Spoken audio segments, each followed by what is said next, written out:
they're no scrubs, of course. Yeah, no, absolutely. So here we are. Our first map for tonight is going to be Clubhouse. And we actually have Athletico choosing to attack first. How do you think our picks and bans are going to go here?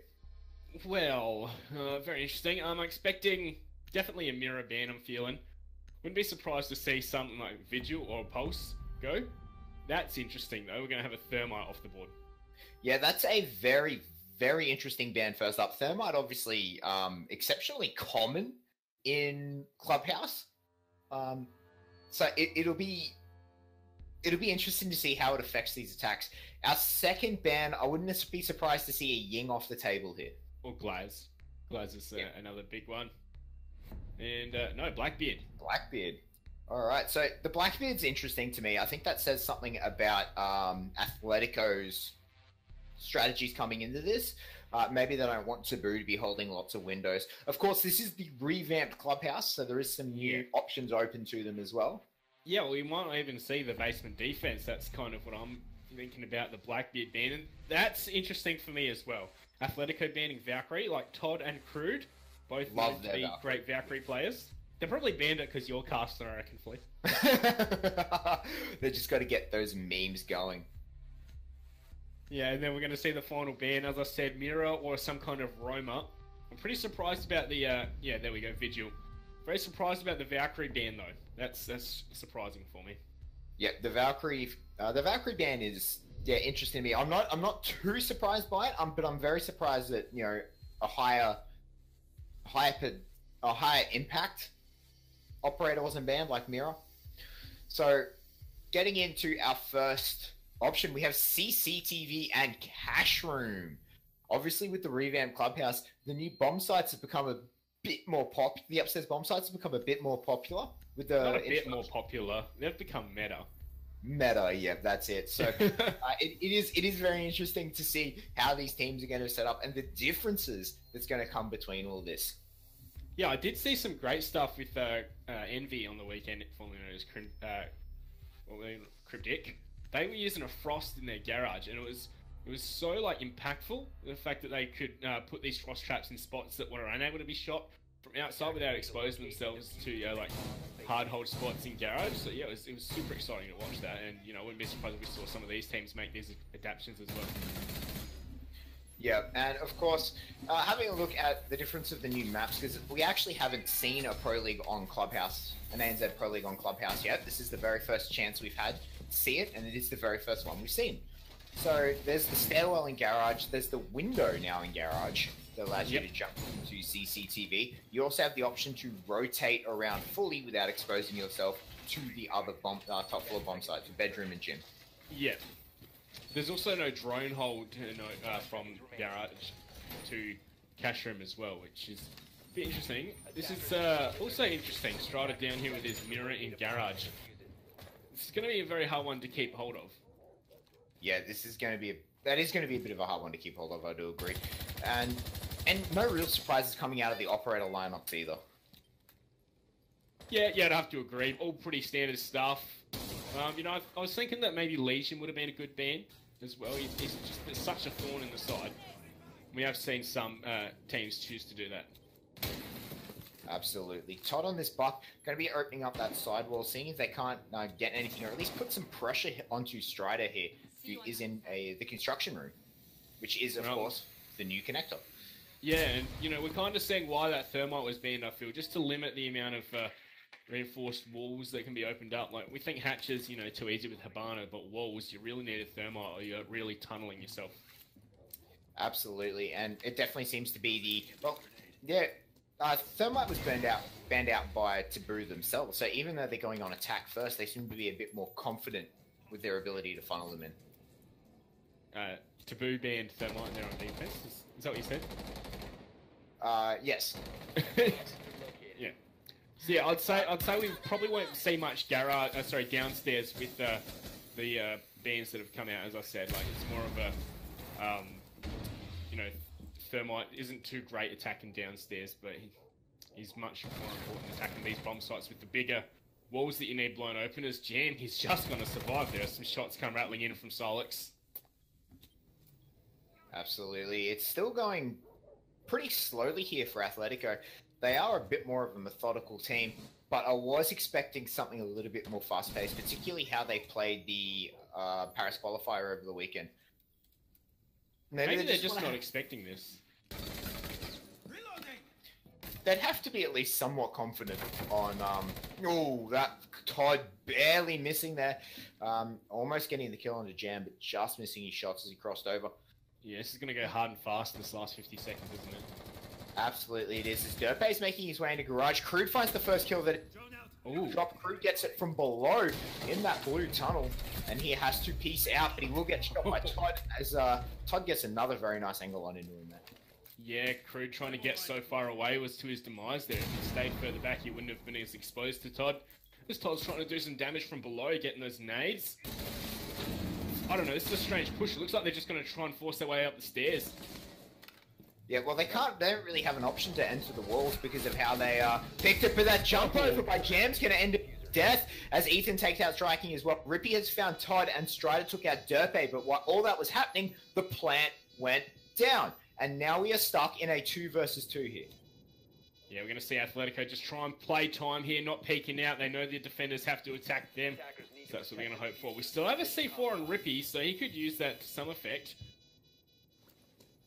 Yep, Silex just sitting out. He's got a strong hold here. He is going to actually down Strider, so that's all we're going to leave it up to Rippy. As Rippy finds the first one, Ethan gets the trade back, and Athletico take round number 1. Yeah, as you said, it was very slow from Athletico, but in the end, they got the picks. I really was surprised that Todd was able to get that one on the stairs. But in the end, it did come through for Athletico, as we kind of expected them to take this whole match up. Yeah, absolutely. I am expecting an Athletico win on this matchup.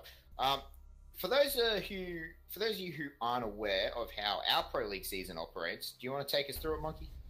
So we're going to have, it's going to be over 7 weeks, and it's going to be 2 best of ones on the one night rather than 1 best of 1 and then another best of 1 later on in the season.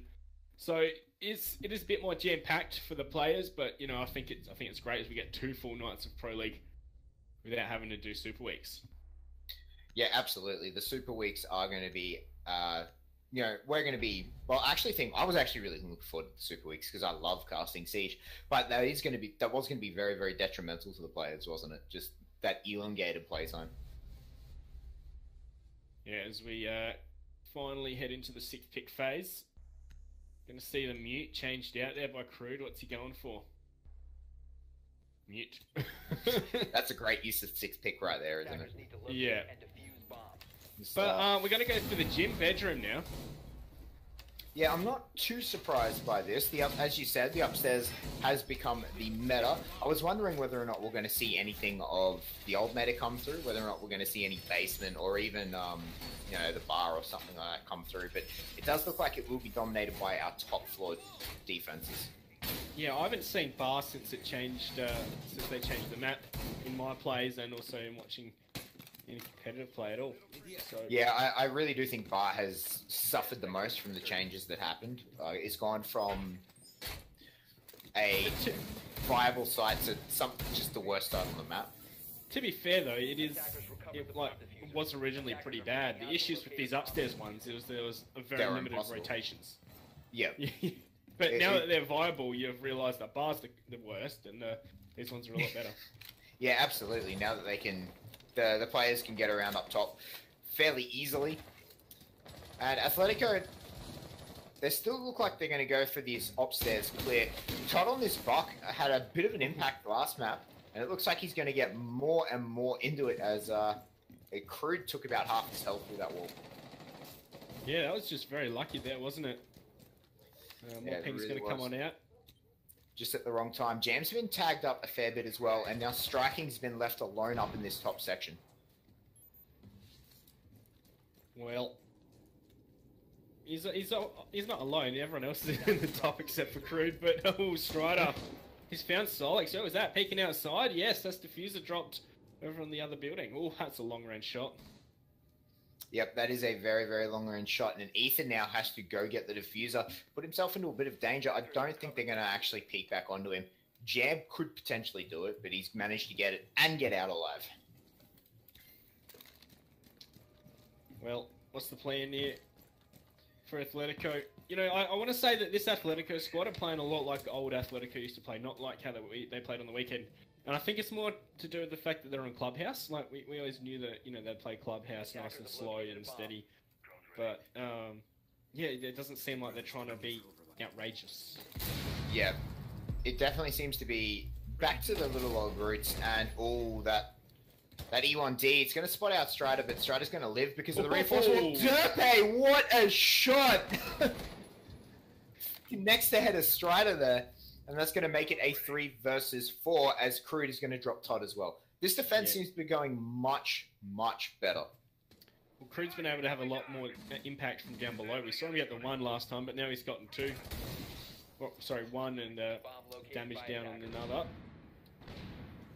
3 on 4 now. It looks like the bombs, they're going to be trying to jump on into the gym here as the E1D comes on out. Here we go. Rippy's going to peek into it though, and Derpe's there for the frag, but Jam from down low is going to find one. Diffuser's picked up and on site. They're going to start planting thanks to all those reinforced walls. It's going to cover a lot, but Crude's below with the C4. Here we go. He's going to go. Oh, he's just missed, and Derpe's confirmed the plant. Can he hold on off here? No, he can't. Striking's going to peek him, find the frag, and that's going to be us trading rounds to start off with, 1 for 1. Yeah, absolutely. That was a much better round by Taboo there, only losing 2 players across that. And the C4 was really, really unfortunate by Crude there. I really thought he saw him through the floor. Like, I really thought he actually saw him through the floor, but apparently not. It was nice of them to see a pre-placed hole as well, to say that this is the most common spot for them to plant. But well, I thought it was Todd below who was doing the nades. I think that's where that hole came from. He was tossing nades up. And so it was made by Athletico. Almost cost them the round. If Crude was just slightly closer, that would have been a much more cleaner round. But very unfortunate that C4 just wasn't in range. Yeah, they lost the round anyway, so you know I don't think they can be too upset there, Athletico. I don't think the nades were really the reason why they lost it. No, they weren't. The trade's back, and you can see there that Taboo, was just sitting in really well positions. They were there to get the refrags on each other, even if one person went poorly, someone else was there to get a refrag on them. So Jam in particular sitting in a really strong spot in that corner. And without that thermite, we could see the impact that how much more easier it was to defend that side.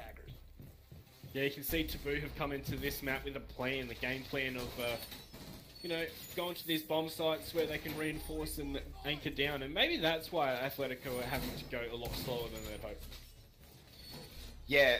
That thermite could actually be a really, really strong reason as to why they're stuck like this. And Athletico traditionally have not been very good at adapting, which is why I thought they were going to be, which is why I thought that the new season was actually going to hinder them a little bit, just clearly based off of the fact that, you know, they have to adapt to bans basically every single game. From what we've seen so far, though, wouldn't you say it's impacted Darksided the most, though? Oh yeah, absolutely. From what we've seen so far, Darksided have struggled a lot, and the bans they don't seem to know what to do when their strategy's taken off the board. Yeah, well, you know, as we saw on the weekend, they're just playing a lot more methodical and strat focused rather than, you know, balls to the wall, old Darksided style. That's it, and you know, some people really want to see the balls to the wall old style, but you know, they're going to have to be learning from Athletico, and this could be a very good matchup for them to watch if they want to learn that style. Yeah, here we go. Drone spotted out there by Cruden. He's going to chuck down another mute jammer, keeping a spare one in his back pocket for a rainy day. Absolutely, and the quality, like the rise of mute is actually really interesting to me. About how, like, with every single patch, every single operator that gets released, mute seems to be getting stronger and stronger and stronger. Yeah, I don't know. I think it's more of like teams are just learning how to use him properly. Like, you know, his core mechanics not changing. He's just having more impact because of how the meta game plays out. Yeah, I do believe that mute, despite having no direct buffs, all the indirect buffs to him have he's been really happy with the direction of the game. And that nade from Todd, you're going to land directly onto Rippy. We even heard the 5 damage scream come out. And yeah, that's going to be one bandit off the table. I don't know what Silex is doing here. He's trying to fake his repel, but you know, they've got a frag, but they still haven't pushed in, getting ready for the plant. They're just anchored down too well here, Taboo. They're going to have to clear out a few more of these players before they even attempt to Athletico. Absolutely. And striking on that smoke, sitting behind that mirror, is going to be very, very an integral part to this defense, because Athletico will not be able to plant while striking is sitting where he is. I wonder if Crude was seen on that drone. It was very close. I don't think he was. Oh, Imorin might be aware. Here we go. He's going to go suss him on out. Yeah. Emo's found him now, definitely. So now they know he's there. There he goes. Yeah. They see him come out. And, oh no, he's been spotted by Imorin as well. Crude is getting pinched here, and I don't think he knows it. It's going to be a minor miracle for him to get out of this alive. Unless he... No, the ACOG! Emo signs his own death warrant with the ACOG as Derpe's going to trade back onto Strider. Silex is going to start planting the smoke. Striking is going to finally take out Todd as Todd takes out Jam as well. Crude still alive downstairs. He's going to stop the plant with a C4. Silex gets dropped on a 2-on-2 as we come to the last 15 seconds. Striking pushing his way through. Going to get taken out by Ethan. That only leaves Crude left as the plant does come down. The free fire comes down as well from the cover. And both Ethan and Derpe are going to get out of this alive for now. Yeah, and Derpe's got himself in a great position here behind this mirror window, and then Ethan outside holding up the crossfire. Oh, Crude's going to push on in, though. He's going to find that frag. Can he find this next one onto Ethan outside? It's going to be hard as Ethan doesn't have to expose himself at all. He can just play time here, unless Crude can get the shots through the drone hole. Surely He's running out of time. He's running out of time. Oh, he can see his feet! He can see his feet! There we go, Crude gets it! Does he have the time left for the defuse? I think he does. It's going to be close. I think he does, Monkey. Yes, he does. He's got this. Crude pulls out an epic clutch there. Yeah, I was like, it's all over Red Rover. Like, he might have found Derpe, but he has no chance of killing Ethan without having to run all the way outside. But, you know, it wasn't to be. Ethan, you know, had to move forward, exposed his feet, and Crude just sprayed him down from there. Yeah, no, that went very, very well. Crude actually got a 4K that round. Yeah, beautiful stuff from Crude there. Looking forward, how do you think that's going to impact Athletico? Like, they're they're not really prone to tilt. So... Yeah, it's not going to affect it mentally, but we are... now they're going to know they're going to have to attack downstairs, which is where Taboo are going after having won 2 defense rounds upstairs in a row. Yeah, and the downstairs, of course, not as strong as the 2 upstairs holds at the moment. At the moment, especially with the introduction of that staircase, like, it still can be fairly strong, but it's not as heavy as it used to be. Yeah, no, not at all. And going downstairs, I'm actually surprised that we're not seeing a Ying. Like, the Candela is so strong at pushing the basement. Yeah, that's true. Like, what kind of push are Athletico going to be trying to coordinate? I think that's what the crux is there. Emo-Rin on that double donut, that is not where we're used to seeing Emo-Rin. Yeah, well, you know, he had Crude dead to rights, but he just couldn't find the frag thanks to his ACOG there. It's always unfortunate when that happens. Silex also whiffed a few shots on him when he knew he'd be running for the exit. Yeah, absolutely. And this basement, and no real surprises. I like to see the pulse come out from Crude.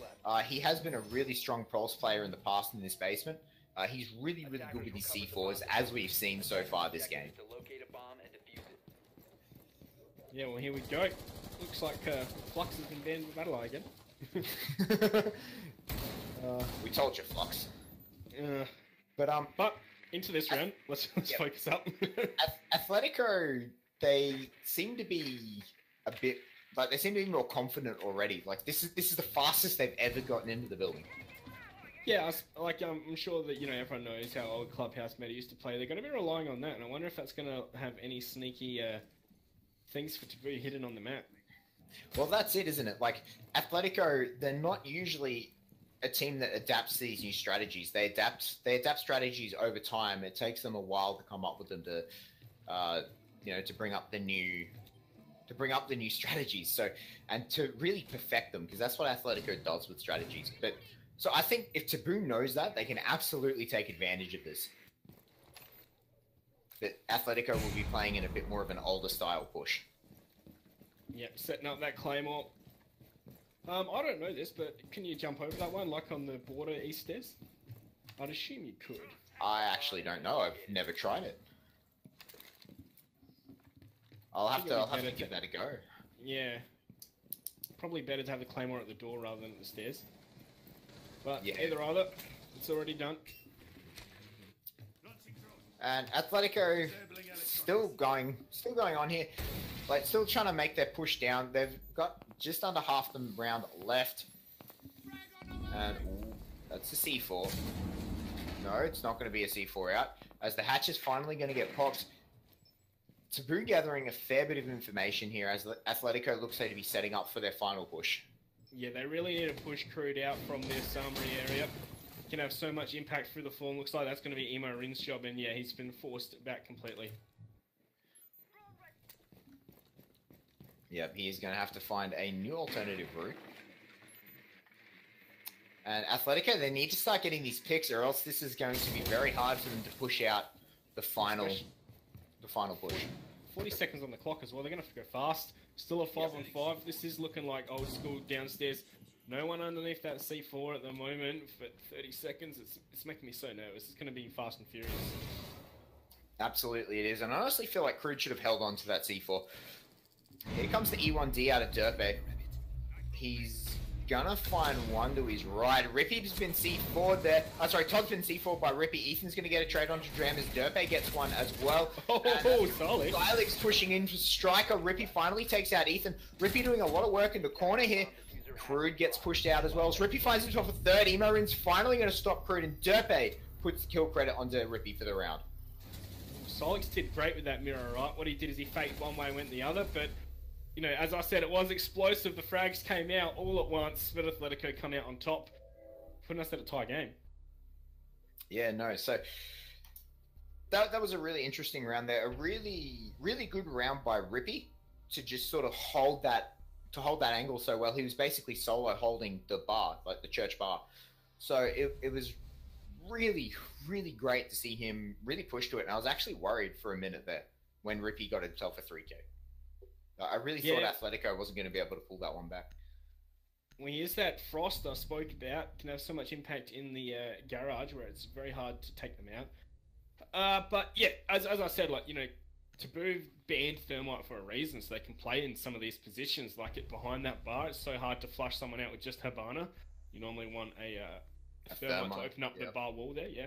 Oh, but there goes the Frost. Of course, it'll be 6 picked off. And Frost is actually another operator who's just been sort of sitting under the radar recently. We've seen her picked up a bit more often, but still kind of off to the wings. It's a bit more of a niche pick. And I'm not really surprised to see them trade out the Frost to the Mute at all. What are you thinking? Yeah, I agree. But what are you thinking of this scoreline so far? 2-2, like... Who do you reckon should be in the lead right now? Because I'm really feeling like Athletico should be winning. Really, I felt like Taboo should be winning this. Taboo's been, in my opinion, with the exception of the first round, Taboo's played a little bit better. Yeah, but even that second round, the third round, it came down to a Crude clutch, right? 1-on-2, where he really should have had no chance. Like, I'm thinking we should be looking at a 3-1 scoreline right now. Yeah, you can sort of make an argument for this, which is sort of why the round count is 2-2. Like, you can make an argument for either one being up a little bit. And I think that's why this match is so close. Yeah, well, into the final round of this half, of course, and it's going to be back into the gym. I was going to say cash, but no, it's gym. And that wall that Todd's just been busting open for free every time is now reinforced. I like that adjustment. Yeah, it shows that, you know, Taboo are learning. They are adapting very, very well. And I think that shows some really good signs for Taboo. Because, especially with the new format, with the, you know, the 5 rounds of either attacking or defending and then the 5 rounds of the other, it really comes down to the team that can adapt the best will end up picking up these rounds. Well, That is true, of course. You know, you have to adapt before the game with the picks and bans. Blue's Legion Mons is lined up for striking to take advantage of when someone pushes in. I think, you know, Athletico would do well to have brought an IQ, but no, not. I feel like, yeah, I feel like they could probably have taken off the Lion for potentially an IQ. Maybe even the Buck, since they already have a Zofia. Yeah, well, I think they're going to be trying to get Buck below to do some damage through the floor. Unless Crude can be there to deny all of that. He's been doing so well lately. Yeah, and Athletico are making good use of these long-range angles that is open to them. Crude really damaging up Todd there, to the point where Todd's going to have to go reset himself. Well, Crude's been coming out on top of that duel pretty much every single time. And here's where those Habanas come into effect. Very limited room to take angles here, and they don't have the possibility to push through that wall at all. Yeah, Derpe is going to have to take a very funneled direction to this map, as he is going to have to go through that construction choke point. And Ethan, it does look like we're going to be seeing another plant onto the gym here, as Ethan with the diffuser is starting to get ready to jump in. Well, he was very close, and oh, we're going to see the Jaeger expose himself to Derpe, but he can't land those shots, and the flying cash is going to allow him to escape, but Emo in there is going to find him instead. Yep, Jam getting pinched there. Great work by Athletico, as that's another kill. Strider picking up Ethan there. That's a big frag for Strider. Striking getting himself another, as Derpe is going to drop. However, Striking has gone exceptionally low in all this as well. Rippy finds Todd. We are running out of Athletico members. Zemo Rin is going to make a trade on the Striking here. And Rippy finds himself a second as Silik drops. Now it is all up to Emo Rin, but that's going to be put to bed as Crude is going to put a round of lead into it. Well, very good round there by Taboo. They seem to know how to hold this gym bedroom the best. They won it twice out of 2 attempts. Absolutely. And, you know, at the end of our half, we are 2-3 to Taboo at the moment. Yeah. You know, Clubhouse back in the day, very defender-sided. Are we going to see much of the same? Is it going to be more attacker-sided or more even, are you thinking? I expect... Well, normally you'd expect Clubhouse to be defender-sided. On this new map, I think it's a bit more even, which is a very, very good thing, because, you know, that was probably Clubhouse's worst attribute, is it was so defender-sided. However, I think the rework team for Ubisoft has done a tremendous job reworking this and making the map more balanced, and attackers definitely have more options open to them at this point. Yeah, you say the attackers have more options, but so do the defenders, and the fact that they can rotate so much better on the top floor. Oh, absolutely. And that's made it, both sides having more options has made everything so much more even, as you can see, obviously with this scoreline being 2-3. Well, it's the casual W, as I was saying last week. Yeah. Well, at the half, victory scoreline. Crude and Rippy doing all the heavy lifting there for 7 and 7 each. Yep, they have had a tremendous night, both of them. There's been rounds where Taboo has relied on both of those people, and you can see it's very much showing. Crude, one of the heaviest IGL fraggers in ANZ. Normally your IGLs sit more of a supportive role, but Crude heads straight down to those frags as much as he can. Uh-oh. Yeah, that's not a good sign. Who is that? That was Silex lagging out a little bit there. He's got infinite bullets too. Yep. That is... We'll just wait on the admin's call for this one, as they might want to rehost, but... Yep, okay, we are getting a rehost. If they ask for it.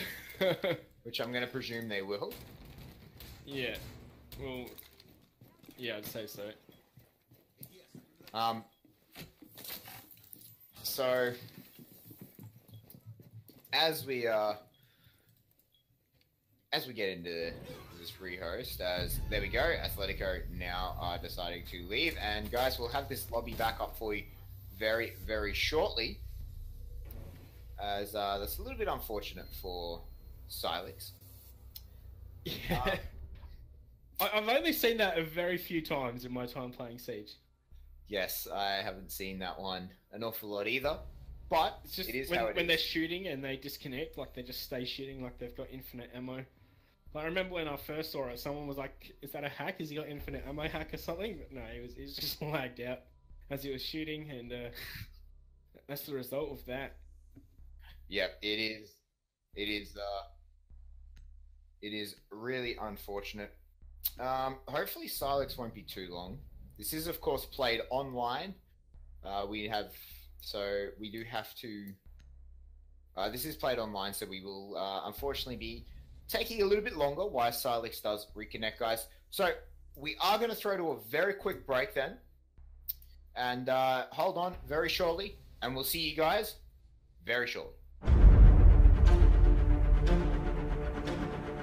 Joining Fnatic for us is the fruition of 2 years of hard work since Siege launched. It's constantly striving to be the best that we can be the top of the pile, be competitive, take it to the world. Finishing top 8 at Invitational took everything we had. It's probably over 100 hours that we spent practicing, scrimming, just thinking of everything we could do to improve our game and to work better as a team. Preparation for Invitational was a lot of blood, sweat and tears were put into it. As soon as we played North America, we realized how different it is to our region. So we weren't just following the same wave the whole time, we were kind of changing it up a bit to understand everything. Siege is an ever-evolving game. We've learnt a lot about how North America play, how Europe play, how Latin America play, how we can improve, how we can change. But you're constantly learning. Every day you're learning something new about the game. So we've learnt plenty, but we've still got a lot more to go.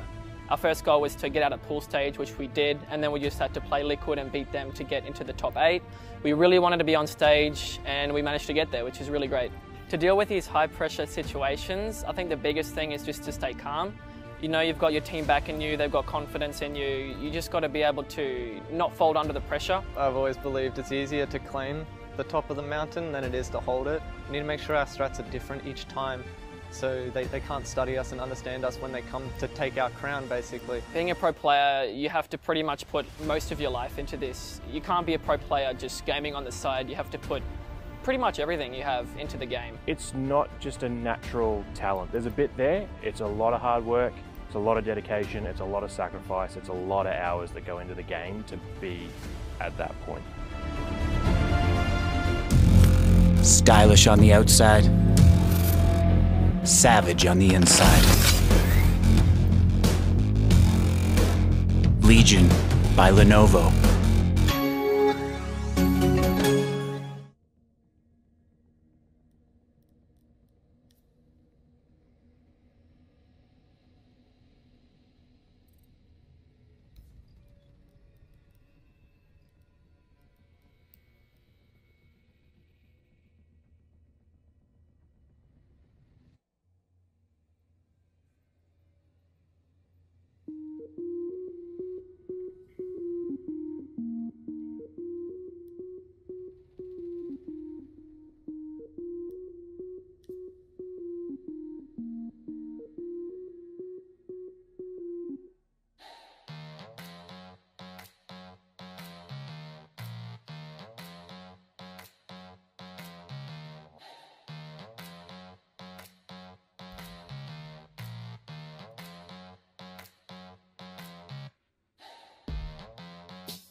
Hello everyone and welcome back. We are almost ready to jump back into the game. I am of course AM Flea and I'm joined by Monkey Fist and we are halfway through our first match, Monkey.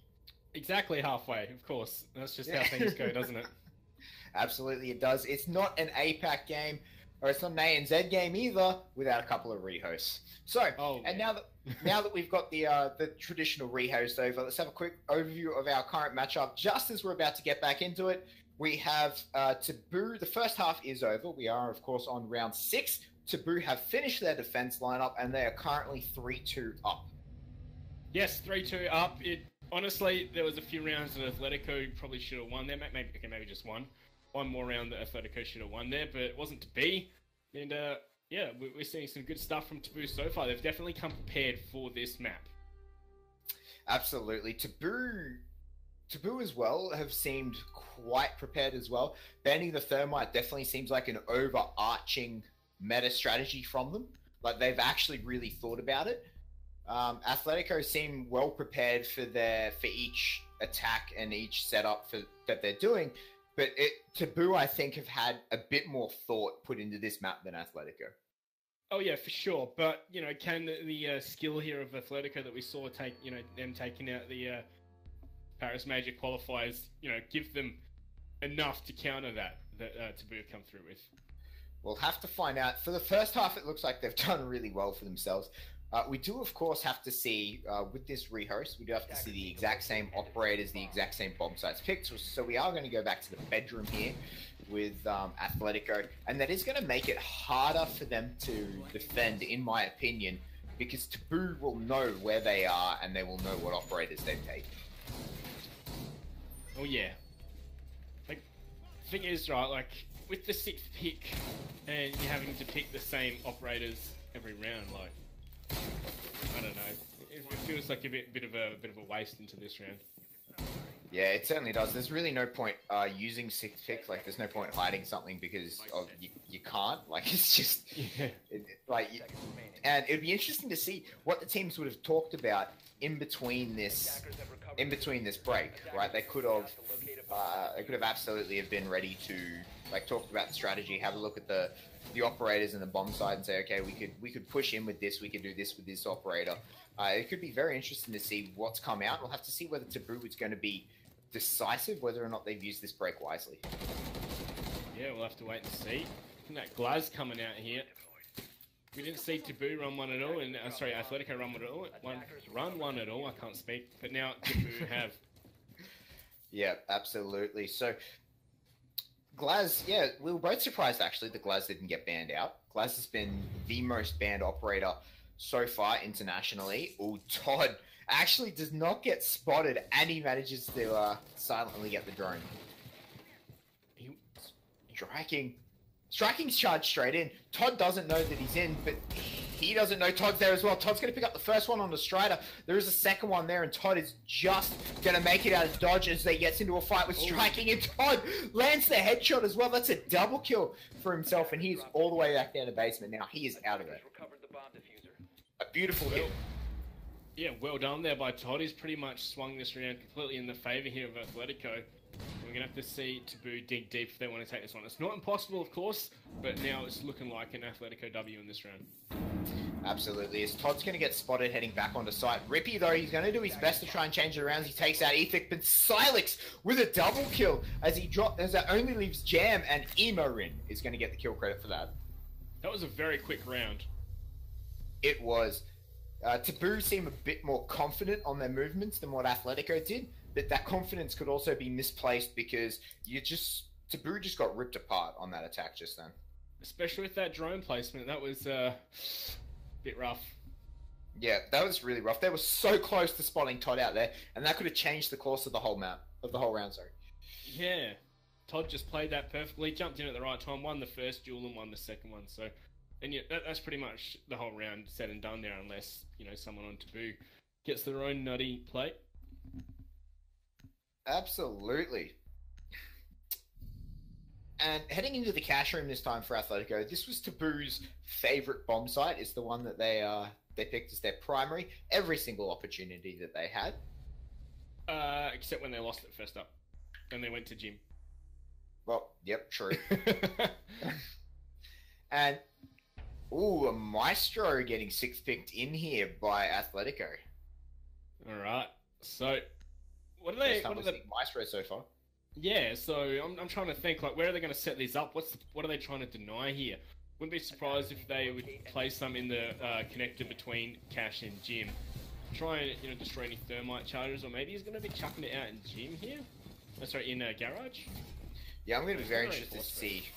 Yeah, I'm going to be very interested to see where they go. I do expect to see one in the construction site to stop those thermites, and also potentially one to, in my opinion, Maestros are better used to stop utility than they are to stop planting. Oh yeah. Or to use them as like essentially stronger black eye cameras. Yeah, that's true, because, the only way they're going to be able to destroy them is if they use their own utility to shoot it rather than just a grenade, rather than just a bullet. Which, Yeah, absolutely. Black eye cameras can do right now. They do have more limited placings, though, than the black eye cameras, but, Yes. yeah, much stronger. That is true. So I also would expect, be surprised to see one planted somewhere around the B side, as the security room, as that is where the plant went down most of the time so far. That's He's where got the most. shotgun, too. He does. He's got that AA-12. It's going to be very, very, very strong shotgun, that. See the position of Todd as well in the garage behind his portable shield. It's going to be a very strong position, very hard to flush on out of there. That's something we saw in that NV versus, I think it was Xavier match in the Paris qualifiers. Yeah, and it worked out really well as well. So Todd It didn't for Todd though. he's been down straight away. Unfortunately, Strata finally going to pick up that kill credit, and Todd just can't seem to replicate it. Or maybe Taboo knows what the answer is to that shield. Well, the banana really helped him out there. I think banana was banned in the match I was thinking of, and the fact that he set his shield up facing straight towards the stairs. There's still those gaps that you can shoot through, and so with the highlight, it was very easy to pick him off, I feel. Yeah, I do agree with that. The gaps in that railing have always been a bit of a thorn in the side of defenders, as they've tried to use that railing time and time again to hide, but unfortunately just realised that they can't. Oh, beautiful from below. Yep, a great, well-placed nade there. Rippy is going to get the kill onto Emo, though, as that continues to happen. Silex above. Just going to be taking cover fire from Ethan as well. Ethan going to be holding the stronger angle. No one willing to come up those main stairs just yet for Taboo. Spray's coming on through the wall.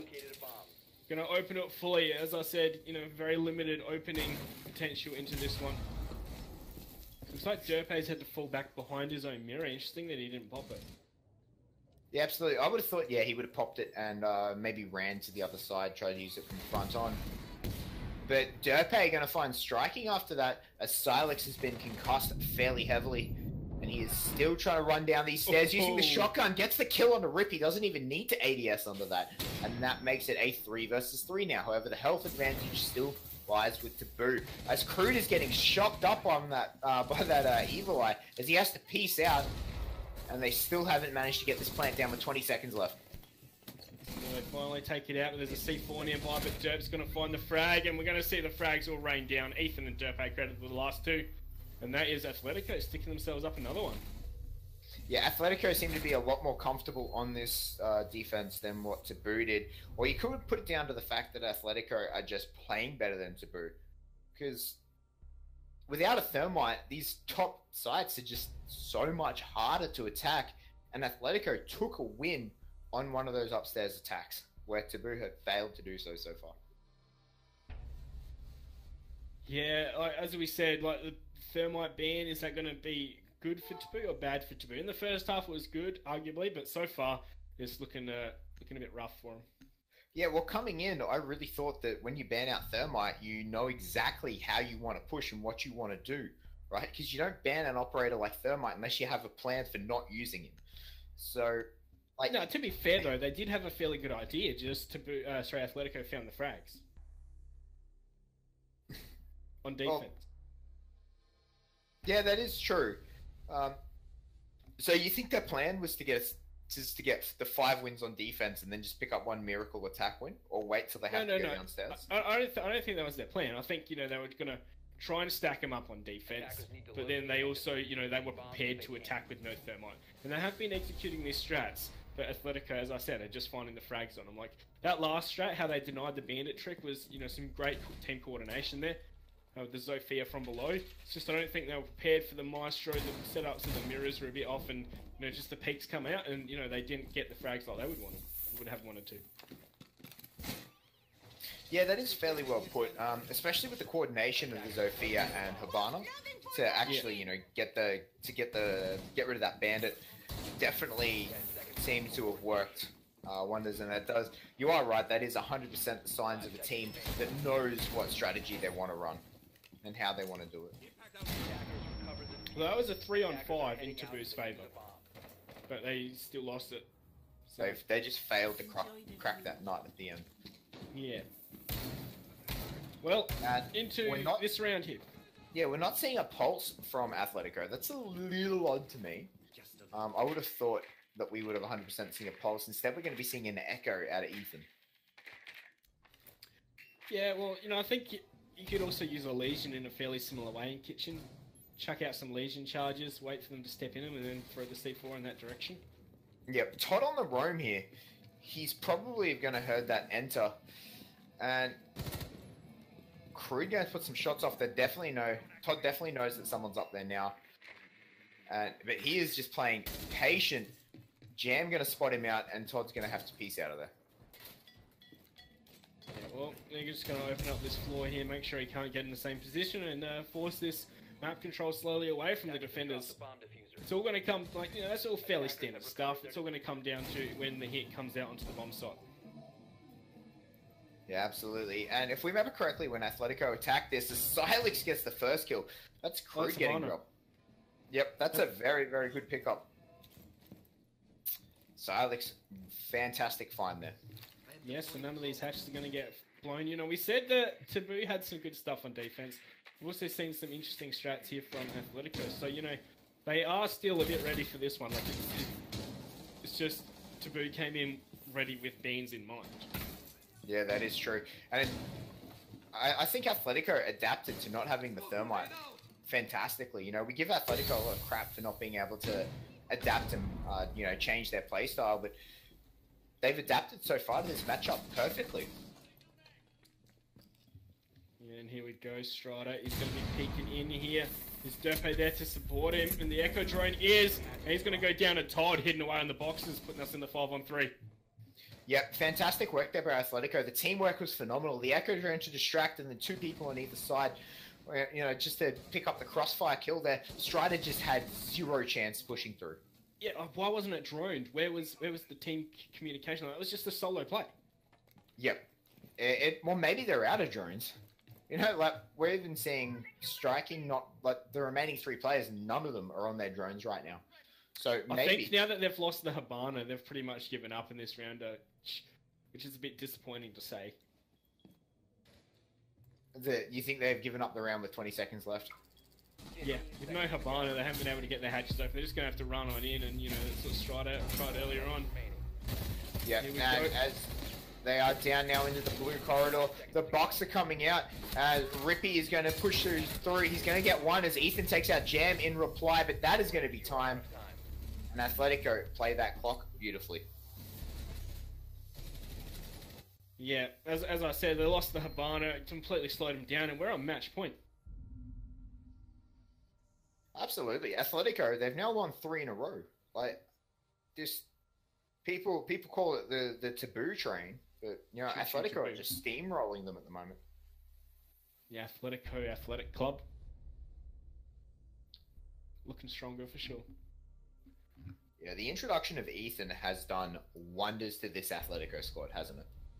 Yeah, that's true as well, but I think it's more of a fact that I think the 4 other members of the roster are just really coming together. Like we did see on that very original Athletico lineup, you know, the one with Schmed and, you know, Solix, Todd. The one that they had at the ANZ Invitational, right? They're just finally getting to that team cohesion, which I think is the strength in the Athletico rosters. Yeah, and we have to remember as well, Atletico spent the last, like, the massive gap we had in between last season and this season. Atletico spent that building up their new, building up this new playstyle and this new roster. So, you know, we saw week after week, Atletico and GoForce being dropped out early. You know, CG Cups being dropped out early. We heard scrims, we heard results of scrims at Atletico getting 5-0'd by teams that just really shouldn't be. And this rebuild process from Atletico finally seems to have come together. But they've used their time well. They haven't panicked about the fact that they were losing all these games, losing these scrims. They've just worked and fixed their problems, and you can see here just how cohesive and strong this unit is. Yeah, it's definitely looking good as they've put themselves on match point, and yeah, it's been very defender-sided so far. As I said, you know, 3 in a row now for Atletico on defense, and they're going back to the very first bomb site they picked.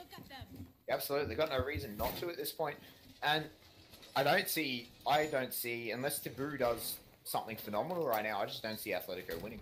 Atletico losing, sorry. Well, the worst they can do at this point is draw, but yeah, as I said earlier, I agree. Looks like an Atletico W is going to be coming out unless something changes soon. Yeah, and the first X-Kairos is going to be popped. It's going to be a small peak hole just down the bottom. They could potentially, you know, crawl through it, but I honestly don't think they'll use it for that. The thing is, if they crawl through it, they will be missed by the mirror window, which would be good, but then there's also the hatch that Derpe here has to worry about. Absolutely. This hatch from the logistics office, commonly more known as the football room. I don't There's see no too many people nades, call it logistics. though. There isn't. You'd really expect Taboo to have some nades to send down there towards Derpe's position. They know he's there, but they can't do anything about it thanks to not having any coconuts. Yeah, absolutely. I love that you call him. Every time you say that, I just think of the Monty Python. The Holy Grail. Like, yeah. But you know, Look at all those lesions as well. Yeah, jeez. Someone's going to take a butt ton of damage when they drop down that hatch. But the Glazon Strider, he needs to start picking people off with his banana vision. Yeah, it was a minute and a half on the clock. There's some of that utility used, but not going to be enough to finally take down the mirror. It's going to expose him just a little bit, but surely we're just going to see the push with the E one day. That's what I'm expecting. There's going to be another Legion Mine thrown out for good measure. It has missed though, but here it comes. Going to see Solix take a lot of damage from the hatch. There comes the Lion with the flashbang. He's landed in all of these Legions, but Jam and Striking are going to combine to find the first 2 frags. The mirror's going to be popped by Emo Red. So he's going to fall back and surrender that control of logistics. That was a beautiful push there by Taboo. Yep, Striking finally gets downed by all those goo mines there. He's going to have to yell at Jam to get off that drone and pick him up. And the smoke grenades and the flashbangs coming out everywhere. So far, Strider finds Ethan out of the banana vision. Oh, word! Finds a headshot on the Emo in through the barricade.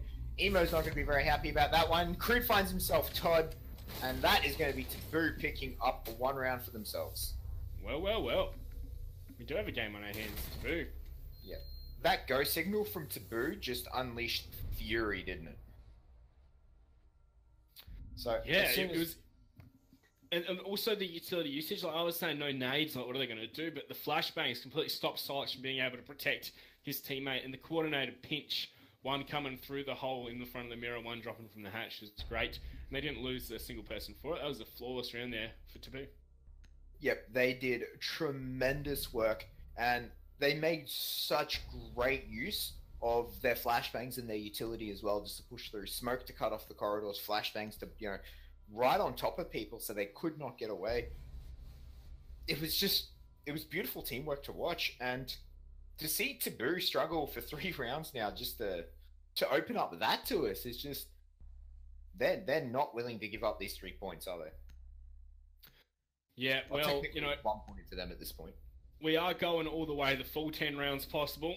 They'll all be coming out, whether it's a draw or an Athletico win. Remains to be seen. First to 6, Monkey. No, but there's a draw in... 6-6 is the draw. 5-5 is the draw. 5-5. Right, it is 2. 5-5 is the draw. Sorry. Yep. Nice one, Flea. Yep. Sorry. I'll These new rules. See yourself out.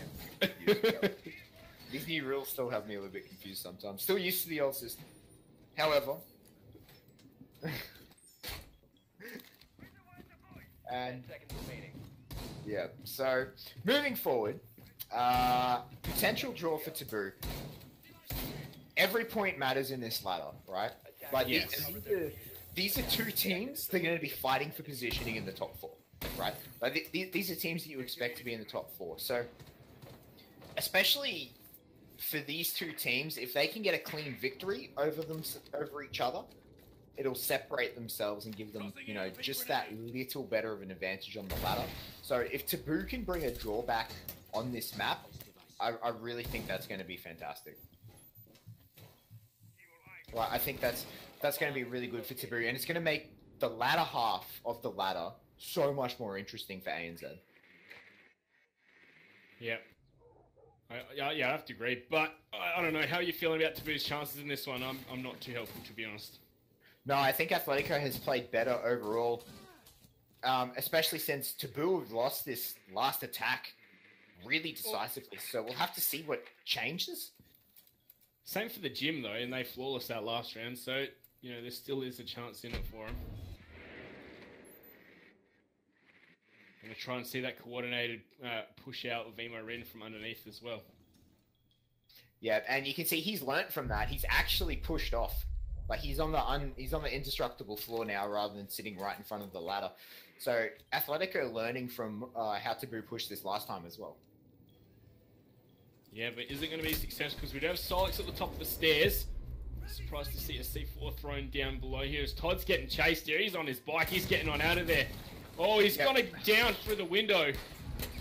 Strider's going to finally pick him on up with a headshot onto the downed person just to make sure. Yep.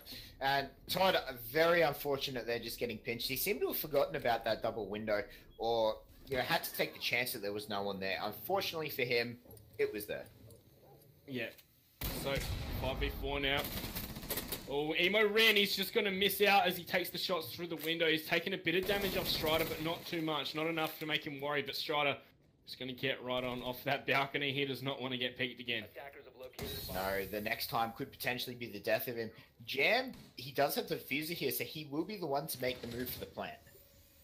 And the Maestro on Garage, actually, that's an interesting spot right in the middle of Garage.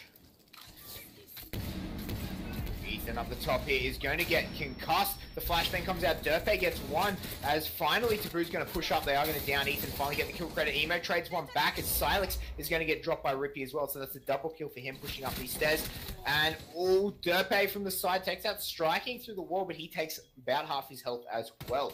Rippy now the only one left up the top there, and Crude on the other side is Habana. And the plant's coming down. Emo can hear it. He's going to have to stop it. With 7 seconds left, that's going to be it as Emo and Derpe both pick up a kill each. Atletico get the 3 points.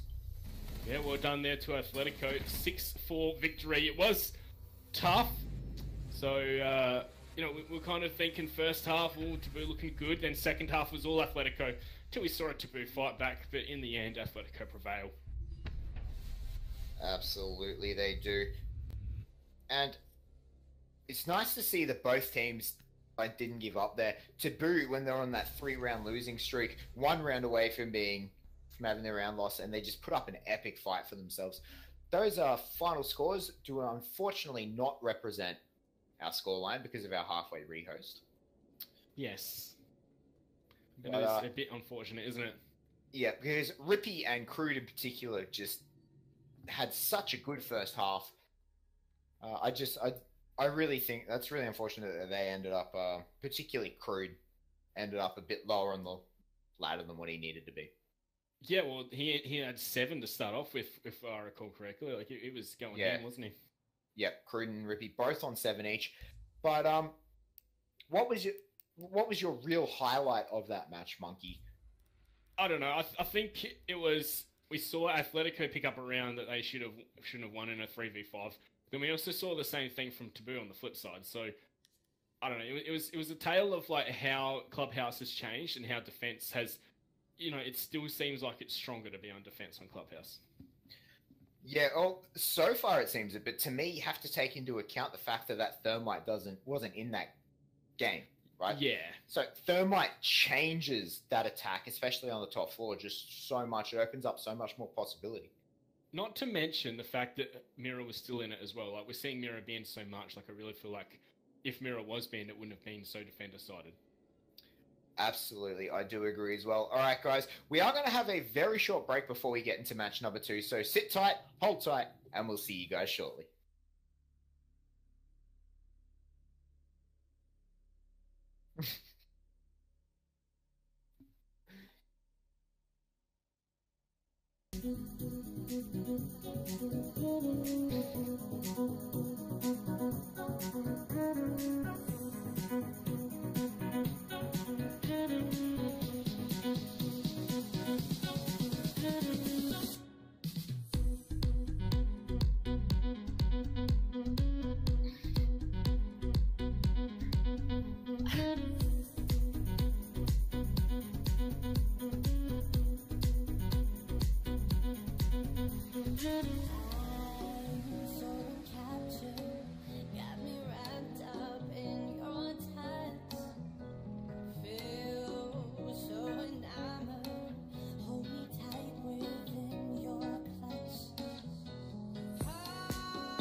we are up to the second matchup between Athletico and Taboo, and this has been a cracker so far, Monkey.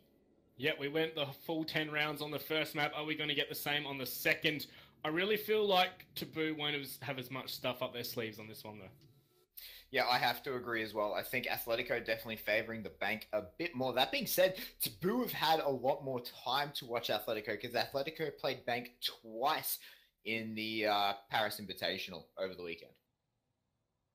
Atletico played bank twice. Is that what you said, sir? Yes, correct. Yeah. So, yeah, Atletico, you know, long-standing. Even when I played competitively back in the day, they were known for being, you know, bank players. Of course, as we are going to take a quick suss of these bomb sites. Bonk, best maps. I don't know. What's my best map back in the day? Yeah, I expect to see a lot of basement and lockers. And as we are getting into the game, guys, the ban phase comes through. What are you expecting to see banned here? I don't know. Maybe Habana. That would make things interesting. That's what we saw the other day in the Paris qualifiers, didn't we? Yes. Glaz, of course. We've also seen just a Thermite ban as well, leaving only Habana up. Yes, well, there's the Thermite ban again from Taboo. Are they the ones embracing the new meta? Yeah, maybe. There was a lot of talk around, like, when the ban phase was initially set off, that, you know, that what happens if both hard breaches are banned? Like, what happens? Like, how do you... Yeah. So, there was... A lot of people just dismissed it as, oh no, that's crazy. Like, you hinder yourself as well. Yes. Yeah, it'd be stupid to ban both hard breaches, I'd feel. Yeah, so... But banning one is definitely viable, and it looks like Taboo is taking that to heart, making it as difficult as possible for their opponents to attack. There we go. Echo banned out, which is a very good ban for bank, especially on that downstairs bomb site, you'd have to feel. I agree. 100%. Echo is so strong right now with these two independent yokai drones, and that MP5 SD has a zero recoil. Always so easy to land those headshots with.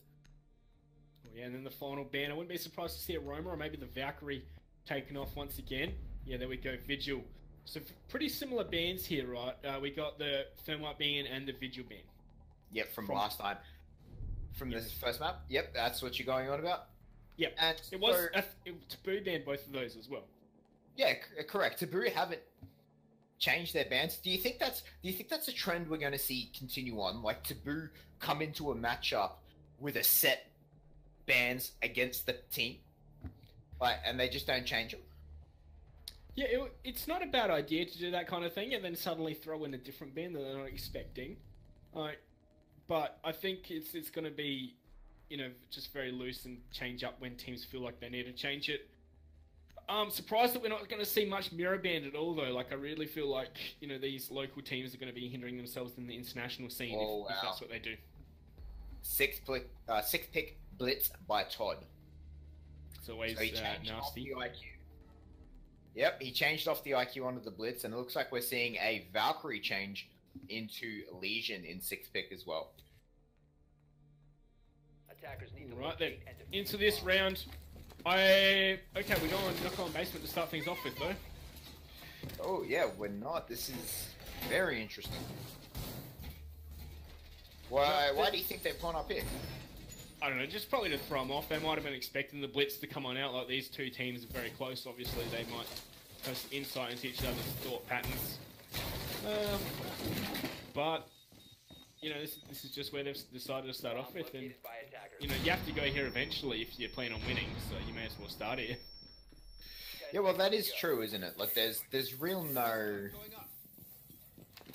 no advantage to going to a certain bomb site first, is there anymore? Since you have to win three rounds anyway, like on defense. So yeah, it's no longer just back and forth between the two sites. Yeah, for sure, and you know, it does like add some stability as to what bomb site teams will be going to. But then again, it forces teams to have more strategies on hand so they can start off wherever they want. Yeah, that is 100% true. And Derpe droning out a couple of the Taboo members here. It's interesting to note that Taboo chose to start on defense this time, where on the last map, Athletico chose to start on attack. Yeah, and you know that's something you don't normally see. Normally, it's both teams choosing to start on defense. Yeah, absolutely. Defense normally plays such a bigger point, but Todd could potentially find some Taboo members here. Ooh. If one of those landed, I would have rolled F forward straight away. Yeah, especially if it landed in the head. Yeah. Here we go. Jam playing from elevator. He has been detected and he is going to fall back, dropping the hatch. So we got Taboo still having some members up on top floor. No, they've all defaulted back down. All back down. That was quick. Absolutely. They're not going to waste any time. They are going to get out. They're going to get away with their lives. Jam sitting in the elevator. He's got his escape route. He can hear the blitz. He's going to have to peace out, and now he does. Todd not game enough to chase just yet. Oh, he really wanted to drop. You can see there, but then he suddenly realised how stupid of a decision that could have been. Smartly, he's kept his life for now. Would have been very dangerous to just go straight on that shift W. Absolutely. Great play by Taboo so far. Utilising this map to its fullest. Oh yeah, especially with how big Bank is, it can be so hard for these attackers to, you know, make sure that they're not getting flanked while they're going for their execute. But there's a minute on the clock now, and only Crude's taking some damage. Yeah, it's been very slow from Athletico, but you know, we said this for the last attack as well, and Athletico always managed to execute a fairly decent attack as Ethan has got the first kill on the strike in there, finding that head through the floor. Yeah, the utility that Jackal brings, opening up the floor as well as that decent weapon. The tracking is so good on Bank here. So we're going to see some nades taken out by the ADS systems, and was that a C4? Not managing to catch anyone through the floor. Unfortunately not for Taboo, as Derpe is going to catch Crude's head though, and he's going to take it off. Rippy though, being so close to pushing his way through. He does take a shot, and Derpe now knows that he's here, but he is going to have to peace out. Strider finds Todd in reply. The plant is coming down. Emorin covering off with a goo mine in him, so he's slowly taking damage if he can't pull that out. Silex does manage to get the plant though, and Jam is coming up the rear. Rippy coming around the flank, and one coming from the front. Taboo looking for a pin to move. Yeah, here we go. Derpe is going to make sure those flashes are covering him as Emorin's going to find Strider, and Jam has been down. So it is all up to Rippy on just 25 HP in the 1-on-4. He might be able to revive Jam, but I'm sure someone's watching that, surely. Yeah, this has to be baited out, surely. I agree with you 100%. And yeah, on the side. And yeah, there we go. Oh, Rippy! Oh, Rippy! Rippy! Did he shoot him while he was down? He like got shocked and shot? Injured with the headshot? So, that's a bit unfortunate for Rippy. But Athletico 1-0 up. Yeah, as you know, we always say Bank, big map, defender sided. That's a great start here for Athletico. As we said, probably the stronger team coming out into this one. And, you know, that's what we saw in Clubhouse, and I'm expecting to see on Bank here. Well, absolutely. I agree. Athletico...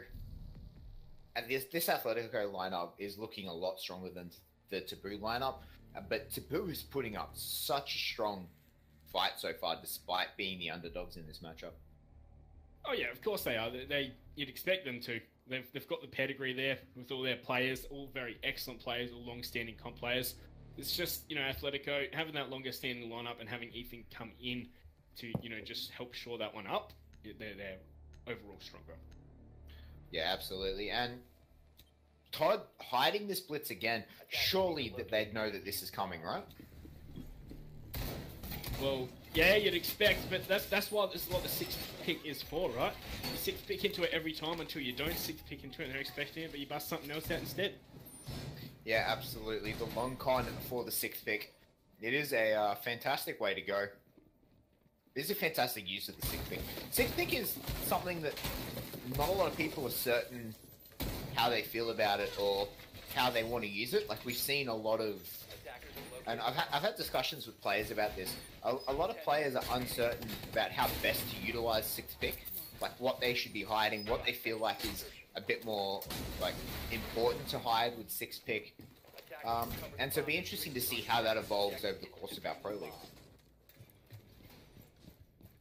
Yeah, well, I don't know. I've seen some people say that, you know, sixth pick doesn't really add anything to the competition, and, you know, I would have to agree that it does take a lot of time for what it adds. Like, it does add something, but it's another whole 20-30 seconds onto the, pick phase and such. It just wastes more time, I feel. That's just my opinion. I don't know. We're not seeing like massive impact from the 6 picks. No, we're not. But having a look at our 6 picks so far, Todd is just charging into this lobby. He will finally stop and drone out. Rippy, of course, going to be watching that angle. Going to potentially to see if he can, get a crossfire onto Todd here. Rippy, and I do believe there was a crossfire as well with another member, but they are pushed back from elevators from the rest of the Athletico team members. Yeah, that was a good attempt there from Rippy. Behind that couch is one of the most common spots to not drone. So by the way, guys, start droning that. But one thing we neglected to mention is that it is the top floor bomb site that we've seen Taboo take here. Yeah, so far. And, they're avoiding this basement, which is kind of interesting to me. Of course, all 4 of these bomb sites on this map are viable. You can take any 4 of the 4. Open area is probably the one that's picked the least. And Ethan, though, going to be opening up the frags, finding Jam. I do believe that was through the window. Ooh, very... from repelling on the north-hand side. Yes, Sturpe's going to find another one. Putting us into a 5-on-3. So these castle barricades going to be open. Good flashbang there as Todd's just getting right on in. He's got a takedown. Striking is just sitting there doing nothing. The flash once again as Emo ran from behind Todd, leaving it all up to Rippy in the 1-on-5. Boy, this feels familiar. Yes, this feels very familiar. I feel like we just saw this last round. However, that was great use of Todd there with the shield. Just protect his teammate until the reload happens and then cover him off while the teammate gets the kill from behind him. That is how you're meant to use shields. Oh, this is just going to delay him even longer. Rippy down the pain. And Ethan's going to claim it from the window. Yep, Ethan, he was on the window, so he had full possibility of doing it. Rippy knew there wasn't much he could do there. Yeah, it's a very tough position to be in, isn't it? It certainly is. If you're in Rippy's shoes, you just sit there and think, well, what am I meant to do? What do you think of the push overall? Like, excellent use of flashbangs. Like, we don't really see them utilized as much, but that was beautiful, wasn't it? It certainly was. The timing coordination from the Athletico push there, using their utility to get multiple flashes off multiple people, was just fantastic work. And then, blitz charging and getting more flashes in. So, really, really good work and coordination by the whole Athletico squad. Now Todd's going to reveal that blitz as well. Yeah, well, there's no point hiding it. Yeah, there's no point hiding it at this point. I don't think he's going to pick off it just yet. I would expect that to be a little bit later. Ooh. Mira getting switched out for a smoke. Interesting. They're going back to tellers. Do you get revealed to bomb site when you're an operator reveal? No. Just the operators. Okay. So if you saw the mirror, you would expect them to go basement at this point, wouldn't you? Yeah, but the thing is, like, I really feel like this kind of thing comes out in the wrong order, right? Like, you see the operators, but you've already picked yours and you can only change one. You won't be able to change too much for a different bomb site, do you know what I mean? Yeah, but the fact that there is a mirror screams that they're not going tellers, right? So I think they've used this 6th pick quite intelligently, where they're hiding. Locate and defuse as many bombs as they can.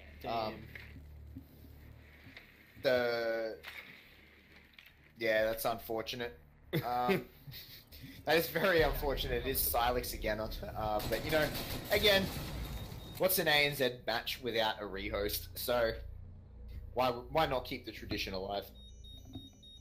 Yeah, unfortunate, of course, but that's what happens when players' internet just decides to crap the bed. Yeah, and I think that they unfortunately lose the surprise that they built with that mirror 6th pick into the smoke, because as I said, I think that they successfully hid any idea of what bomb site they were at with that 6th pick, because they picked tellers but picked a mirror. You don't use a mirror on tellers. You can use one You do. You can use one upstairs, but it's not mandatory. So six picking out of that, if I see a mirror and I know basement's open, I instantly think that they're going for the CCTV room and lockers. So for them to be able to hide, their bomb site like that with the sixth pick is actually pretty cool. Yeah, for sure.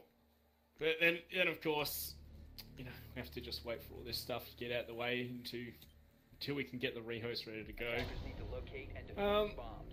So overall, we both agree that Athletico have looked much stronger. Oh, 100%, especially this map. Athletico taking 2 in a row, particularly that flawless round on round 2. I think it's just shows that Athletico is a stronger team than Taboo at the moment. Yeah. Who's going to stand out? Anyone especially looking good for you? From Taboo, I've been really surprised with, despite the team kill with Rippy so far. Yeah. I think Rippy has done tremendous work. We'll have to see how he evolves over the second map so far. And on Taboo's side, I've actually been really impressed with Silex. He's not, he hasn't been carrying Athletico in any way, shape, or form, but Silex is usually a very support-heavy player. So to see him stepping up with as many kills as what he's getting and to be in the front line after he's utilized his utility and things like that, I've been really impressed with Silex over the course of this night. The thing is, right, in those first 2 rounds, we only saw Taboo got 1 kill. That was Strido got 1. Yeah. So it is hard to say which player's doing well for them so far on this map when you've only got the 1 kill, particularly because they've just been demolished. It hasn't been close so far, this map. Especially on a map we traditionally say is defender-sided, and those bans are pretty, I don't know, they're weak bans. They're probably more defender-sided overall, with the fact of no thermite and the defender operators banned out are of no real consequence. Well, Echo maybe, but, that's not really important for Taboo, they're not going downstairs at all. Yeah, well, that's it. I mean, right, Echo is impactful when you take the basement, right? An Echo in Garage is really hard to push out. Yeah. So, and he can cover off everything when you have to push that in. But we are getting back into the match again, guys, as everyone is back into the lobby and ready. And it's interesting to see the Echo banned out, but then no importance put onto the basement. Maybe that's why we saw the Echo banned out. And so they can get away from the basement site. Yeah, well, the thing is, Athletico banned the Echo. Yeah, and maybe maybe in Taboo's mind, that forced them away from the basement. Let's do something else. Let's try and make use of these bans into our favor, and obviously it hasn't worked so far. Yeah, well, I suppose it's also we're probably not going to see basement at this stage unless Taboo pick up the next 2, or they decide if they lose the next 2, they're probably going to decide maybe we should try basement, because nothing really seems to be working for them after the 2 rounds we've seen. No, I agree as well. But Taboo they need to find something, and in my mind, I think they should have gone basement on this map, on this round, rather than the tellers. Yes, they've been demolished on both tellers and the executive upstairs. I think they should have moved on and tried their luck on the basement this round, rather than going back to tellers. Yeah, well,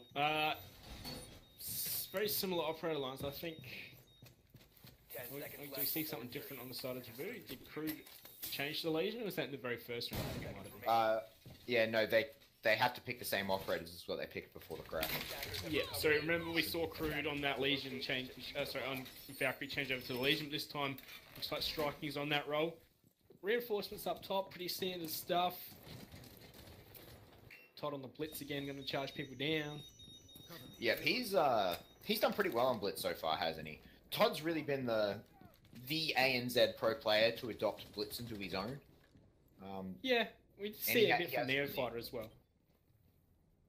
Yeah, that is true. That being said, we haven't seen a lot of Fnatic recently.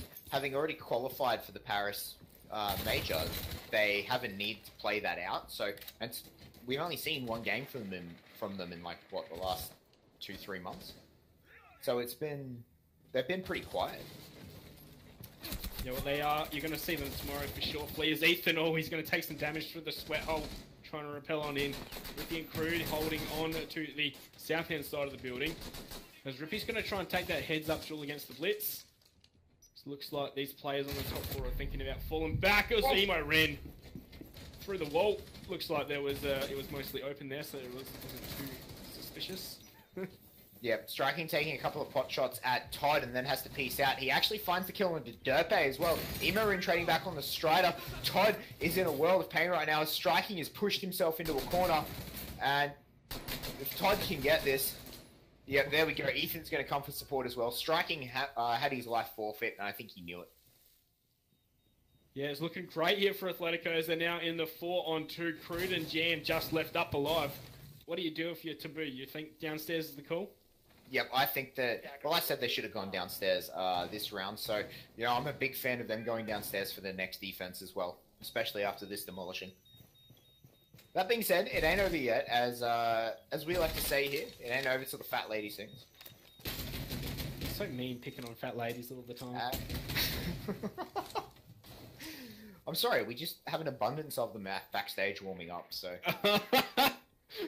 gotta get our users. Alright. As we get the authenticity in here. But no, Silex coming down, it looks like Crude is going to be trying to hold the site on his own as Jam is, of course, off on the wings. It's close. The floor above, Crude's getting demolished. He has a C4 ready to go, and Jam's going to go down to Emo Ren, and Ethan can't trade. He's just missed out. Yep. And Crude's now left the site as well. The site's entirely undefended. The pre-fire from Crude is just at the wrong spot. Silex needs to back out as he is on a really, really low amount of health. But Crude's going to win that duel. Take him out, but he's being shot from above. Crude just has to keep this diffuser alive. Jam's coming around to support him. Jam from the site's going to pick up one. It is only Todd left alive now. This two-man team from Taboo has just pulled off a comeback victory here. And they've pulled out the round. 5-on-2. And they're not able to keep a hold of that one. Wow. Excellent stuff there from the remaining two members of Taboo and pretty subpar stuff from Athletico. Absolutely. They could not handle Jam and Crude there. They just did so much work. From the side, so much. They did so well covering each other off as well. The back and forth from them, being able to, you know, one taking aggro while the other one comes in, cleans them up. It was just beautifully well timed, and you can tell that Crude and Jam have played together for a while to be able to pull off stuff like that. Yes, the mistake that they made with Silex, the diffuser going all the way around, and just the timing there for Crude. It was a bit lucky in the end, but you know, sometimes you need a bit of luck to win a 5-on-2. Yeah, absolutely, and the luck was definitely in their side, as well as some really, really good siege play right there. But, however, moving forward, Athletico shouldn't let that get to them just yet. Going downstairs as well this time, Taboo. Yep, this is something we've been waiting to see for a little while. And without the Echo, we do have to say that this is going to be an easier push for Athletico. Yeah, that's true. They do have the smoke still to contest with. Like, I was thinking a smoke would be a great ban on Bank. Of course, you're shooting yourself in the foot just as much as your opponent, but, you know, if you can shut out for it, it can be a good ban. Absolutely. Actually, something I'd like to see banned on Bank, probably more a very map-specific ban, would be Jackal. Yeah, as long as you're certain that Vigil is getting through the ban phase, you can 100% ban Jackal and then have a great roamer in Vigil. Or even pull out the Caviera. Yeah, teams don't really, like, you know, we do see some great impact, but honestly, teams should be able to drone Bank efficiently without the need of a Jackal. Like, it does make it a lot easier, but it's very similar to a Thatch in the fact that it just makes things a bit easier in terms of droning rather than, you know, electronics destruction.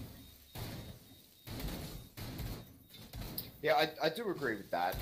It is hard for them to, like, it almost makes you lazier.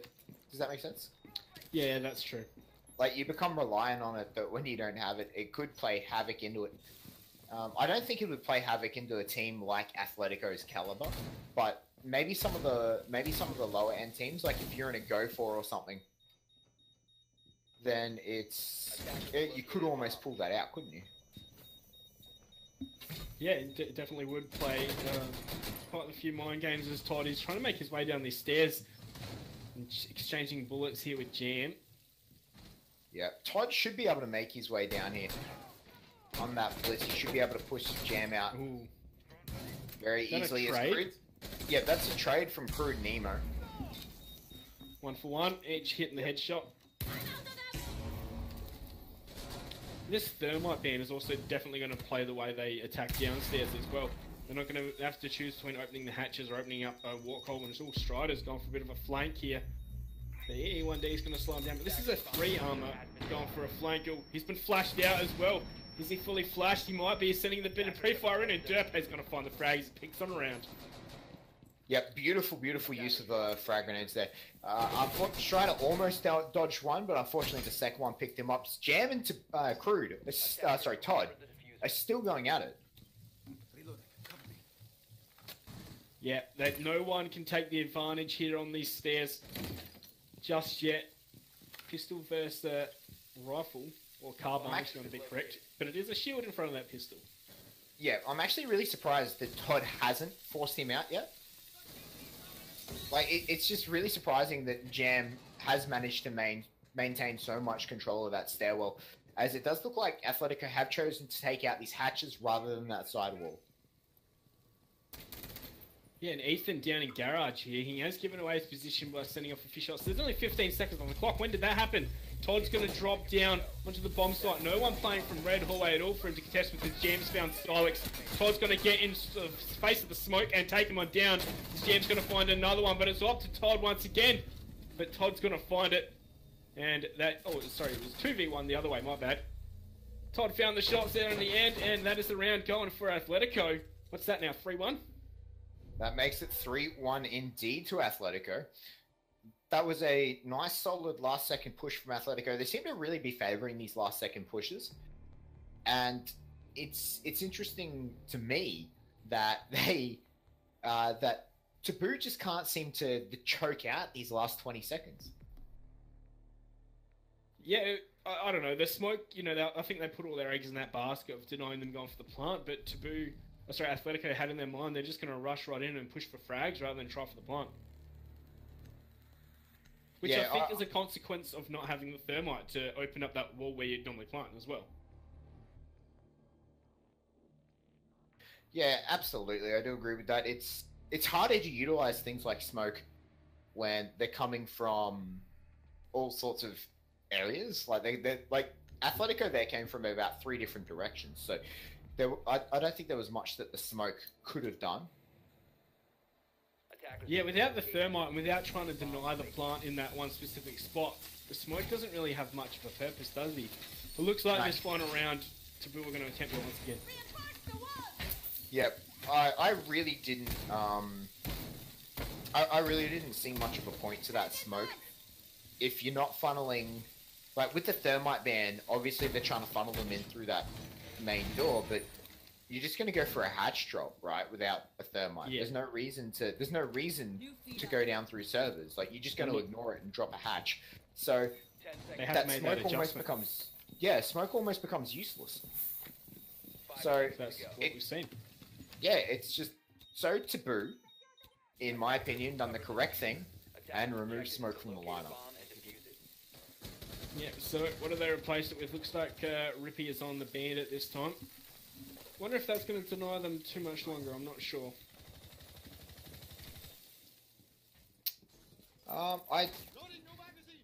If they utilize that roam game,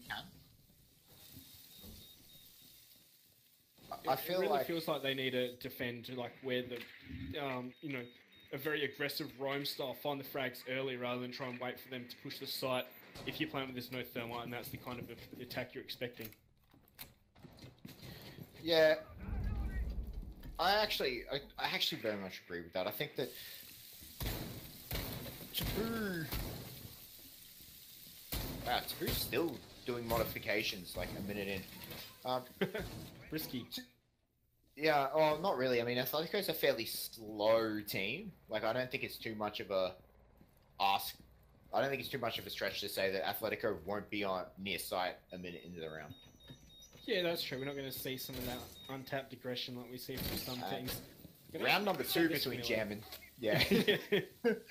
And Todd, I feel like Todd can just be so much more aggressive here than what he's already being. Like, I feel like he can easily take control of these stairs. I don't know. I think he's just being safe, like expecting something like a Legion mine and the such. So I'm not too upset that he's doing that, and he is doing his job of just cutting off a flank while the rest of his teammates set up and get ready for their push. A bomb has been located. Yeah, but surely, like, Todd's not exposing himself by walking onto the second landing of that stairs, right? There's no reason why he can't push Jam further out. He's not exposing himself. He's not making himself any more.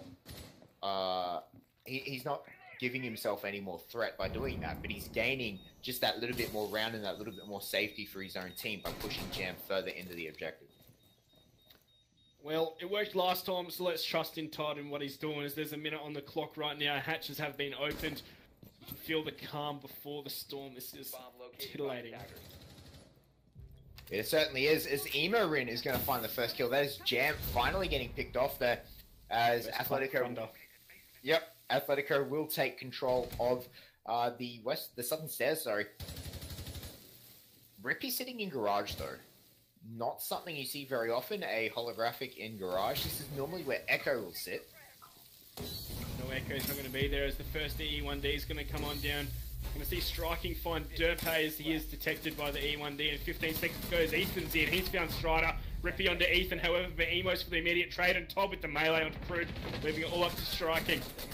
Looks like the plant's going to be going on down as they have forced him back and thrown. Plant confirmed, and he's just got a mirror to contest with 3 members of Athletico. He's going to find one. Yeah, but he's still got Todd to deal with here. I just don't think that's the way that he's going to be able to do it. Todd in a much stronger position with his mirror that he gets to play with. However, Todd's on a slither of health right now. Striking, I don't think Striking realizes how close he is to actually killing him. Silex is going to push his way up. Silex needs to win this duel, I feel, as Todd has now been down. Todd has now been taken out. Silex versus Striking. Who is going to win this duel? And it is going to be Silex as Striking. Potatoes just a little bit too hard. Yeah, ouch. That was oh. Shot all the way to the left. It's like he accidentally un-ADS'd and his un-ADS sensitivity came on through for that flick. Very unfortunate as that is. Athletico taking the lion's share of the rounds in that half, 4-1. 4-1. They only need 2 defensive victories to take this home, and they're going to walk away with 6 points if they take this map. And one thing I want to touch on that we've seen Taboo do consistently throughout this series so far, or these 2 matches, should I say, more accurately, so far, that we haven't seen Athletico do. Taboo have been placing mirrors half on reinforced walls and half off. Right? Yes. It's something that came in a couple of patches ago that wasn't intended, but Ubisoft have left it here without any inclination of an issue. So Taboo adapting to this evolving game and utilizing a half and half mirror. Yeah, it adds the best of both worlds, where you can crouch up and down from the mirror, and also peek out from the side. So yeah, it's very interesting. Yeah, and it also provides you a safe place to to reload and take cover and things like that. I think get too hot, but it also allows you to get aggressive and still maintains a bit of safety, obviously, because the mirror is bulletproof from the front. So it still provides you a bit of like crouch safety or something like that, or your chest safety. So it is a very, in my opinion, it's a very strong thing to do, and it's something that Taboo have made full use of so far. Well, we are potentially 2 rounds away from finishing this one, unless Taboo are going to stand up strong on their attack side, on the defender side of bank. Although we are saying it's defender sided, but even with those picks and bans that come through, I think it's even more defender sided. I agree. Like, getting rid of the thermite really, really puts the pressure on the attackers, as it is much easier for the defenders to know where the attackers are going to come from. They can only come from 3 open hatches because you're not going to funnel yourself through that server door. Oh no, that can be so tricky. They do have the Habana. Are they going to go for 3 hatches? Maybe 2 hatches and an angle. You have the Blackbeard up, so that could be the long angle with the Blackbeard through the wall. And that is something that Athletico haven't picked at all so far, is the Blackbeard. Yeah. It was banned last map, but it's it's something interesting that they didn't take at all this map.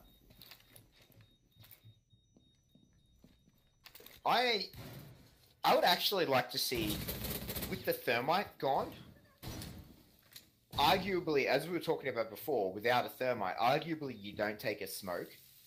If you know that there's not going to be a smoke on the defending team, do you take something like a Monty? Yeah, that'd be good for the plant as well. So I suppose maybe it's the duality of that, of, you know, who can fake out whether they're taking the Monty or they're not. This is a sight we don't see too often in Ella. It certainly is, and Todd loves his Ella. He plays a lot of ranked Ella.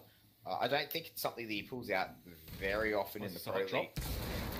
Yep, that's a hot drop by a Blackbeard. Strider gonna headshot him on the way down, and only takes about half damage for his trouble.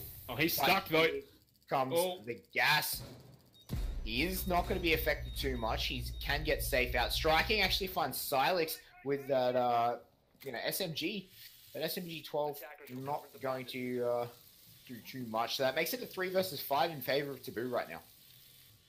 Yeah, and with the phone ring coming on out, it's going to add even more pressure. Taboo looking great in this attack round so far. As we're going to see Rippy shut down Todd there. He wasn't even ready. He wasn't even aware the smoke from the bomb site's coming out. The C4 is going to do no damage, as it's just Derpay and Ethan remaining. Yep, that E1D going to stop any potential, as Derpay is going to get one, but gets traded immediately back by Jam. The smoke again coming out by Ethan. He's looking the wrong way, but the potato. And then Ethan's going to potato on reply, and Rippy is going to pick it up from the side. Yeah, those bars, they always just get in the way. It can be so hard to deal with. Oh, that was nice. The call was beautiful. Right through the wall, fighting him out, but Taboo, a very dominant first round attack there. I'm actually really surprised that Taboo was so dominant.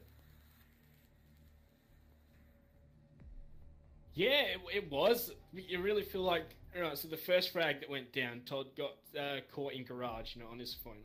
Maybe that was the third one, actually. But that one with the Blackbeard drop, that probably shouldn't have happened. Like, you should have seen Rin come out on top of that, Jill. Yeah, absolutely. The Blackbeard should have definitely been downed while he was dropping, possibly even killed, but that was a beautiful headshot, though, he landed in midair. Because you do lose accuracy while you're in midair as well. So, to land that headshot is pretty amazing to me. Add a bit of luck. Yeah. It is, yeah. It's sometimes the luck just comes on out, doesn't it? Yeah. Roll a 20 on your luck. Good reference. So... yeah, focusing back onto this round, we're going to see the basement again out of Athletico. They're going to stick to this for a second time. Give it a try. Yeah, they do have the rounds to play with. Yes, they do. They have. They still have a lot of safety around them. If they can win one more, that means that they're left on a draw, at worst. Yes. So, they must be feeling fairly comfortable because they just need at least one round to go luckily their way. Even if Taboo completely outclasses them, sometimes the luck just goes that way. So Attackers have located a bomb. It's 5 seconds left. it's interesting. So I don't think that they're going to feel too bad, even if Taboo win another round and it goes 4-3. Atletico probably aren't going to feel trapped into a corner just yet. Yeah, I'm sure they feel like they're still in the driving seat here. You're going to see a long-range Ella spray down. That's what Todd looks like he might be setting up for. Yeah, we haven't seen long-range Ella spray downs in a long time. As, not since the nerf. No, yeah, not since the nerf to a recoil. So it's sort of made it into a close-range a close range god though, hasn't it? Because that weapon yeah. is still high rate of fire. Very high rate of fire, and that just means more DPS there. Well, 40 seconds into this one, just the standard stuff for taking control of the top floor. We're going to see the Jackal scanning out Ethan. They know he's in Gold Vault here. So they know it's a pulse. They're going to be expecting him to be sussing out exactly what they're doing. But then again, that kind of thing's wasted without the Thermite, because you expect the Thermite to allow for the push that one's countering. Yep. Interestingly enough, Taboo going to open a rotate into the open area from Tellers. Something you don't see the attackers do very often, but it is exceptionally important to be able to get quickly in between the stairwell and open area. Athletico, very happy just taking their time here at the moment, just information gathering. Ethan on this pulse, I don't think we've seen Ethan pick up pulse yet, have we? No. And yeah, they're all playing it very passive, no roamers at all, no one trying to, annoy those attackers. And striking through the gap there. Emo loses that duel a second time. Do you think he's going to learn his lesson at some point? That's the second time he's died to that from that exact same spot as Ethan actually lands a C4 kill on the jam. Yeah, this Thermite ban has really changed up how this attack downstairs is coming on out, hasn't it? Like, more so than I was expecting. Now, we're seeing teams completely ignore the server side push. Going for a stairs and hatch drop rather than try and force their way in through the barbed wire and the setup defenses. Yeah, well, that's what happens when, you lose... That's what happens when you lose your Thermite. There's not really a lot you can do. Dokumi could potentially be getting gassed out here if the, who is it? Silex on that smoke can actually land one into the elevator, because she will have nowhere to go, as Rippy finds Todd in the basement again. Yeah, he's and with trying 20 again, seconds but... left. Yeah, he's out of smokes now. His babes are now all gone, and then eventually Strider will be able to get out of there. Oh, Striking, sorry. Oh no, that's not good. Striking. Silex is going to drop again as Derpe is going to get one for himself. Another two coming in here. Derpe actually downs one. The C4 comes out. Will actually get a double kill by Derpe, as now it is up to Crude versus Derpe here. No time though. And Athletico are going to be on match point. Yeah, that was a great C4 there from Derpe. He held that down massively, and that's what happens when we see the... With the new adaptation of the Thermite ban. They can't push into servers, so they're trying to push through Garage, and people aren't used to that. It's going to play differently, and you're going to see people pop up with multi-frags. Yeah, absolutely, and that's exactly what we saw there. I really think teams need to learn how to throw the gas babes from that mirror window in the bomb site out the window and actually into the elevator. Because at the moment, all those smoke babes are landing at the doorway, and essentially all they're doing is just forcing whoever's in that elevator back a little bit, right? Yeah. It's just forcing them back. If you can land it in the elevator, that person is dead, right? So yeah, maybe instead of throwing it from inside the bomb site, they need throw it from the vault. Yeah. It would be a bit riskier, especially with all those hatches being opened up, and maybe even pre-plant one in there. Getting ready for that. Yeah, potentially, because especially Taboo have been playing that so well that and Athletico did that exact same push a couple of times as well. So it's something that we need. It's something that I think needs to happen as an adaptation. You need to be able to land a gas babe in that elevator. It doesn't matter where you do it from, but you need to be able to land one in that elevator. Attackers have discovered the location of a bomb. Yeah, well, as soon as they drop, and if you've got one pre-placed, you toss it in there, it's going to go off. They've got nowhere to go but out into your crosshair, and, it's going to probably be the adaptation we're going to see on Bank if we're going to see Thermite ban so much. Yeah, absolutely. And unfortunately now, we're not going to be seeing... we're not going to be seeing Silex, as there is only one rehost per team per map allowed in the Pro League.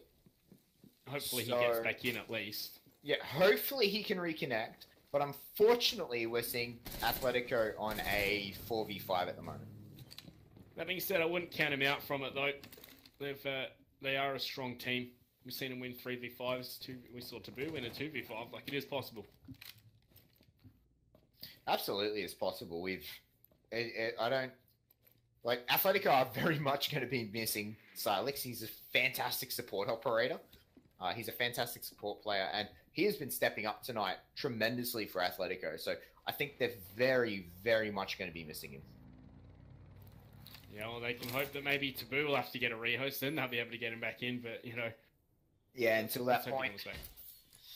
we can only hope that we get him. Derpe putting up a mirror very, very late, and Rippy is on the hunt right now upstairs. Yeah, and those scans are going to come on out. Is this a DC caused Athletico to play way more aggressive? Rippy! He's going to find Todd, who just sticks his head right in the middle of his crosshair, and he was so unaware of his potential position there. Going to see another line scan come on out. Causing Emo Rin to try and fall on back. He's going to do so successfully, as it's now the 3-on-5 top floor control in the firm hands of Taboo. Yeah, absolutely. But the cameras are going to go over to Taboo right now. As Striking, going to successfully hack them. Ooh, Derpe, he's got the C4 out. Nothing going to come out of that C4, unfortunately, but still currently a 3v5 with all of Athletico hunkered down on the site. Coming out, some of the concussion miners. Derpe is going to pull back the deficit a bit. That's him finding Crew with a headshot from the Vector. Phones are ringing as well. They got to tell their mum they're a bit busy right now. Yep. Fortunately, don't have time to answer the phone as more presence is being shown here by Taboo. They've opened up the south side wall. Looks like they're going to be going in there for the plant. And Ethan, the only one nearby, who could get an angle onto tonight. Yeah, with still 40 seconds left, there's still plenty of time here for Taboo to see if they can get another pick. If they can get one more pick, I think that will be the go moment for them to push in. However, as we come down to the last 30 seconds, that clock is slowly ticking away. Ethan in the back corner.